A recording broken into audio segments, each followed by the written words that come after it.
నమస్కారం ఘంటారావానికి స్వాగతం ముందుగా ప్రధాన అంశాలు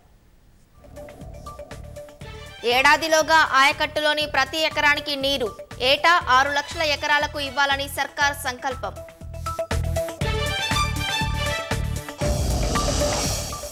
వయనాడ్లో కొనసాగుతున్న సహాయక చర్యలు ఆచూకీ లభించని 130 మంది కోసం గాలింపు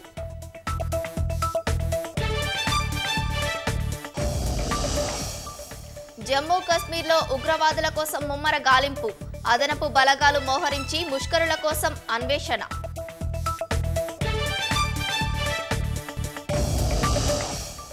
బంగ్లాదేశ్లో మైనార్టీలపై దాడులను ఖండించిన మహమ్మద్ యూసఫ్ రక్షించాల్సిన బాధ్యత విద్యార్థులు తీసుకోవాలని పిలుపు